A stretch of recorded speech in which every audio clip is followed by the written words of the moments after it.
All right, today we're tackling something huge, something I'm willing to bet a lot of you are feeling deep down in your bones. We're calling it the optimization crisis. So, let's just jump right in with a question I want you to really think about. Are you playing the right game? I mean, that path you're on, the one everyone told you was safe or prestigious, does it actually feel right to you? If there's this little nagging feeling of a disconnect, trust me, you are so not alone. And look, that feeling, it's not just in your head. It is grounded in a pretty harsh reality. Just take a look at this data. In a single year, the number of Gen Z folks feeling financially insecure, it jumped from 30% all the way up to a staggering 48%. This isn't just some vague anxiety. It's real. It's measurable. It's proof that the old rules, they just aren't delivering on that promise of security anymore. So what in the world is going on here? Well, that brings us right to the heart of it all. We need to define this thing, the optimization crisis, and really get to the bottom of why that traditional playbook for success, it's broken. Okay, so what is this crisis, really? At its core, it's just this huge, profound misalignment. You know all that career advice we've been fed our whole lives? Get good grades, pick a safe degree, climb that corporate ladder. Well, that advice was perfectly optimized for an economy that, let's be honest, just doesn't exist anymore. It's like we're all playing a game, but someone secretly changed all the rules on us. And here are the massive forces that are busy rewriting those rules. First up, you've got generative AI. 63% of young people are worried their jobs are going to be automated. So what do? They run towards safe credentials. But here's the crazy irony. That defensive move, it actually ends up choking the innovation our economy desperately needs. Then, you've got these weird demographic shifts causing labor shortages in some rich countries and talent plateaus in others. And to top it all off, there's education inflation. You know the drill. You're taking on more debt for more degrees just to stay in the same place. And all the while, you're missing out on that crucial early career growth. But listen, it's not just about these big external things happening to us. There are also some really powerful internal forces at play. And they create something I want to talk about called the prestige trap. So, the prestige trap. Think of it like this incredibly powerful magnet. It just sucks the most talented people into this tiny, narrow band of high-status careers. You know the ones. Consulting, finance. Not because they're actually passionate about spreadsheets, but because society tells them these are the best jobs. It literally warps your own internal compass about what you're genuinely curious about. And the personal cost of this? It's huge. This one quote calls prestige a tedious lag in life. I love this analogy. Think of it like socially inherited bloatware on your computer or, on your life's operating system. It just gums up the works, slows you down, and makes you feel this heavy obligation to do important work with a capital I. And in the process, it completely blocks you from finding the work you're actually curious about. And this whole trap gets supercharged by our modern culture of perfectionism, right? The pressure is just so intense, it creates what some people call a fear of the world, where even one tiny mistake, one step off that perfectly planned path feels like the end of the world. And that fear, it's paralyzing. It's what keeps us stuck on that safe, prestigious, and often deeply unfulfilling track. So, what happens when you add all this up? You're following a path you didn't really choose inside a system that feels totally broken, and the result is this deep existential problem. We're not just talking about career dissatisfaction anymore. This is a full-blown meaning crisis. And if you don't believe me, just look at this number. Up to 40% of workers in wealthy countries feel like their job is socially useless. Let that sink in. That is a huge chunk of our workforce, of our brightest minds, spending their days doing something they themselves believe makes zero meaningful contribution to the world. It's wild. The late anthropologist David Graeber actually gave this a name that just, boom, went viral. Bullshit jobs. And let's be clear, these aren't just bad jobs or hard jobs. These are roles that the person doing the job secretly believes are pointless, that they shouldn't even exist.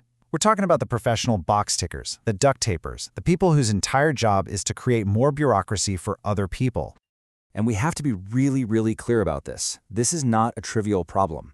Graeber called it a profound psychological violence, a spiritual wound. It's the kind of soul-crushing work that directly fuels the record-high rates of anxiety and depression we're seeing all around us. Even while we're surrounded by all this material abundance, it's a deep, deep problem. Okay, I know, that was pretty bleak. But here's where we pivot. Because understanding the problem is always the first step to finding a solution.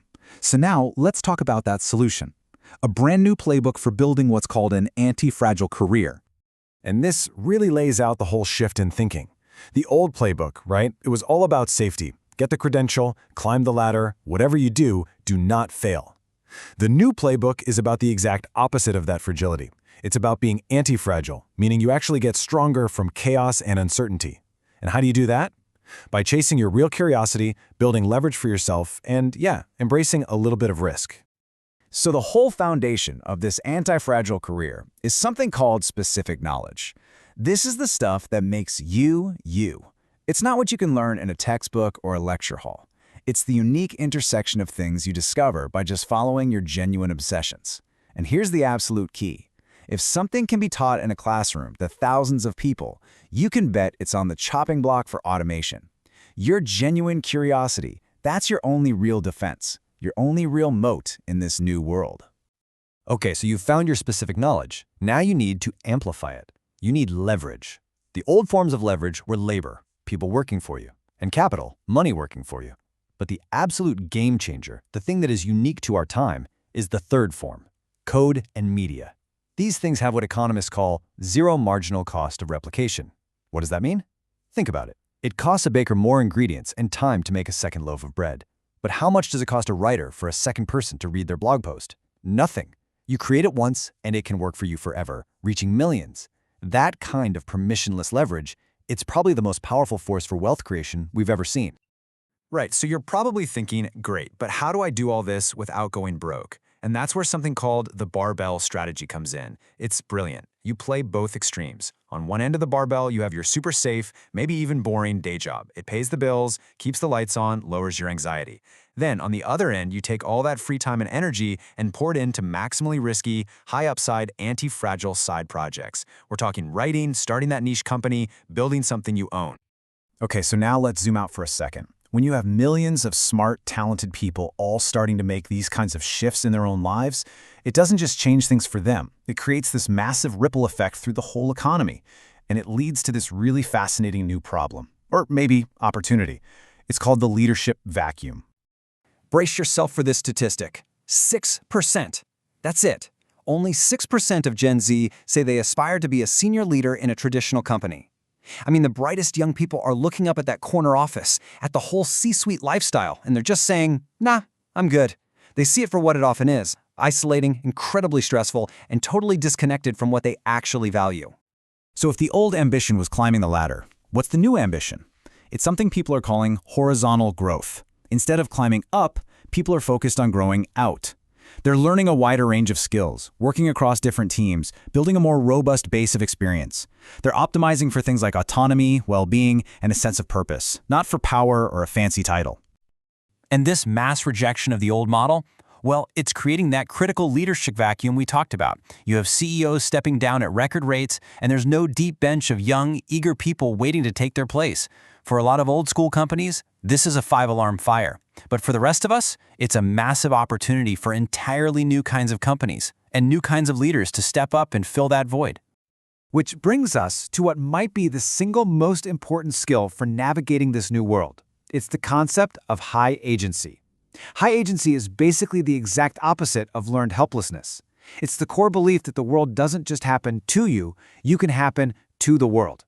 It's seeing the rules of the game not as these fixed, unchangeable things, but as something that you yourself can actually influence and rewrite.